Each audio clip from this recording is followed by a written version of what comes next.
Family is one of the most important topics that is generally discussed whenever you meet someone. आप किसी से भी मिलें, अमूमन जिस टॉपिक पे गुफ्तगू होती है वो आपकी फैमिली हो सकता है. तो उसके जो मोस्ट कॉमन क्वेश्चन है उसको हम डिस्कस करेंगे and try to just imagine and try to find out the answers. So number one is how many members are there in your family. तो आपकी फैमिली में कितने अफराद हैं. तो आपने बेटे इस क्वेश्चन में से ही आंसर तलाश करने की कोशिश करनी है. जैसे मेंबर्स का मतलब है अफराद, फैमिली ख़ानदान, तो देयर भी लिखा है, आर भी लिखा हुआ है, बस इसकी आपने तरतीब ठीक करनी. देयर आर, तो अगर आपके फैमिली मेंबर्स हैं 5, there are 5 members in my family. There are 6 members in my family. तो ओरिजिनली बेटे जितने भी आपकी फैमिली के मेंबर्स हैं वो सोच के आपने इसका आंसर देना है, ठीक है, ताकि आप इस सेंटेंस को दोबारा से यूज़ भी कर सकें. Next common question is where do you live. So I think you already know the answer. For example, I live in Gojra. So where do you live? You will tell the city. ठीक है, या I live in a village or I live in the city. आप शहर में रहते हैं या गांव में रहते हैं. Next, how long have you been living there? तो I have been living there for 20 years. ठीक है, तो आप इसमें ड्यूरेशन बताएंगे. तो चूंकि ये प्रीवियस क्वेश्चन है आप इसको इजीली इसी तरह से याद भी कर सकते हैं और इसी हिसाब से आप इसका जवाब भी देंगे. नेक्स्ट है बेटा, how can a man go to your home. Means what is the way to your home. मसलन आप कह सकते हैं कि my home is in the centre of the city. You can easily reach my home on foot. तो मेरा घर G N शहर के दरमियान में ही है और बाआसानी आप पैदल भी वहाँ तक पहुँच सकते हैं. या my house is in the countryside. मेरा घर गांव में है. It is really hard to reach my home. वहाँ तक पहुँचना जो है वो बहुत ज़्यादा मुश्किल है. ठीक है, तो यहाँ अगर बहुत ज़्यादा दूर है तो you can not reach my village without a vehicle. Vehicle क्या, कोई भी सवारी, VEHICLE, व्हीकल कहते हैं गाड़ी या सवारी को.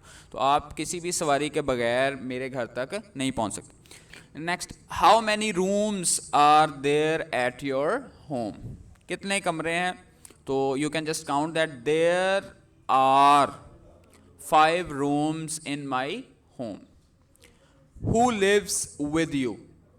माई parents and siblings live with me. मेरे साथ मेरे वालिदैन और बहन भाई रहते हैं. बहन भाइयों की क्या इंग्लिश है, सिबलिंग्स, और पेरेंट्स की आप जानते हैं. ठीक है, इफ़ समवन इज़ मैरिड तो आपने क्या बताना कि I live with my wife and kids.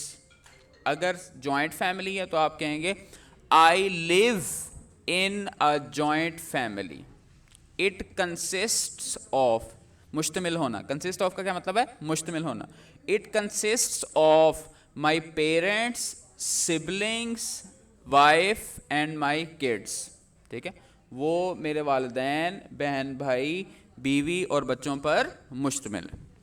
Next बेटे, हु टाइडीज अप योर रूम. टाइडीज का मतलब क्या है, दुरुस्त करना, सफाई करना. आपके कमरे का कौन ख्याल रखता है. ठीक है, तो you can say that my mom tidies up my room, या my wife tidies up my room, my sister tidies up my room. जो भी उस कमरे का ख्याल रखता है. तो टाइडी अप का मतलब क्या होता है बेटा, ख्याल रखना, उसको उसकी सफाई सुथराई करना. नेक्स्ट है बेटे, have you got your separate room.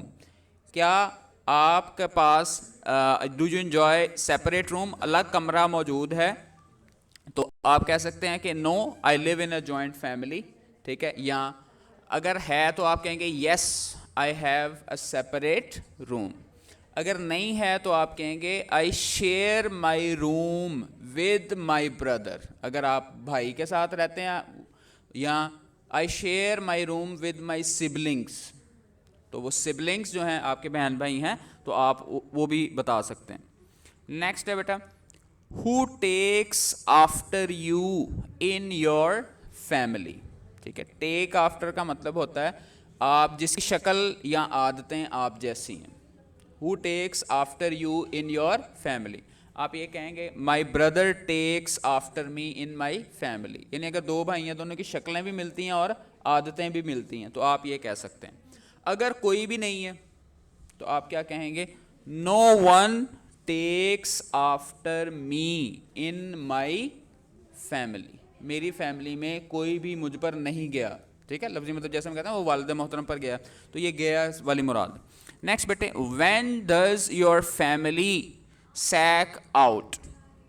ठीक है, व्हेन डज, किस वक्त आपकी जो फैमिली है वो आराम करती है, यानी कब आप सब सोने के लिए जाते हैं। My family sacks out at 9 PM, 9 बजे सारे सो जाते हैं। ठीक है, तो आप क्वेश्चन के हिसाब से उसको देखेंगे। Next, when do you get up, आप किस टाइम उठते हैं। I get up at 5 AM, यहाँ जिस टाइम भी आप उठते हैं वो लगाएंगे आई गेट अप, उसके बाद लगा के एट, उसके बाद टाइमिंग 6 PM, और सॉरी 6 AM, यहाँ 5 AM, 7 AM, 9 AM, तो आप उसमें बेटे टाइम बताएंगे। नेक्स्ट बेटे, who gets up early in your family, आपके घर में सबसे पहले कौन उठता है। ठीक है, तो you can say that my father gets up early, my grandmother gets up early in my family, my grandfather या दादा दादी या वालदे मोहतरम वालदा जो भी उठता है आप उसका नाम लिखेंगे। उसके बाद क्या लगा देंगे, gets up early in my family. Next है, is there any talkative person in your family. Talkative बेटे क्या होता है, बातूनी। आप कह सकते हैं yes my sister is very talkative, या my brother is very talkative. Talkative क्या होता है, बातूनी, जो बहुत ज़्यादा बातें करता है। 14th क्वेश्चन है बेटे, हु इज़ काम इन योर फैमिली। काम का मतलब क्या होता है, पुरसुकून, तहम्मुल मिजाज वाला। कौन सा बंदा जो है वो आपकी फैमिली में तहम्मुल मिजाज वाला है। ठीक है, तो आप बता सकते हैं इसी तरह से माई ब्रदर, माई सिस्टर।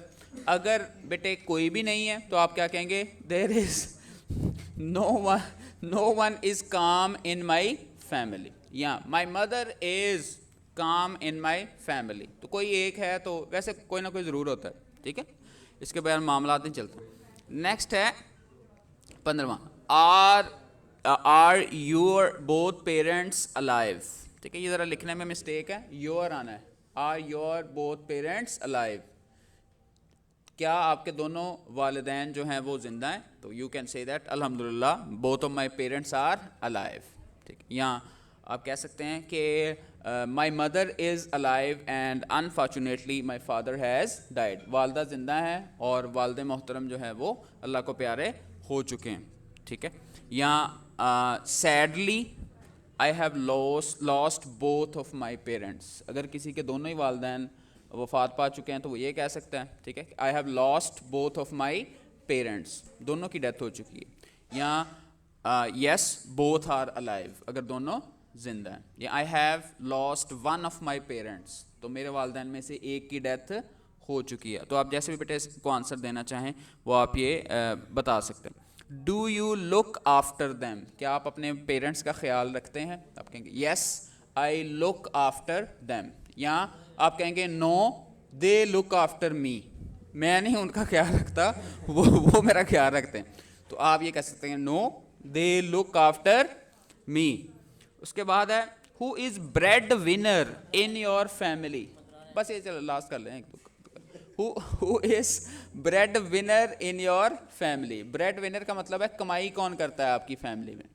ठीक है, तो आप ये बता सकते हैं my father is breadwinner, या I myself is breadwinner of my family. ठीक है, तो अगर आप पर सारी जिम्मेदारी है तो आप कह सकते हैं I myself is breadwinner of my family या माई फादर।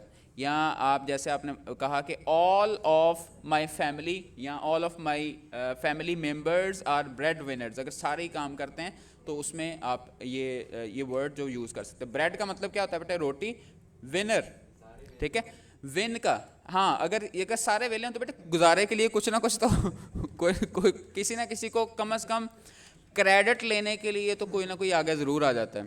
ठीक है, कि मेरी वजह से सारा काम चल रहा है, चाहे वो ना भी कर रहा हो, तो बस आपने उसका नाम ले लेना। बेटे यहाँ पे जो गौर करने वाली बात है वो ये है कि ब्रेड के बाद लफ्ज़ क्या यूज़ किया गया, विनर।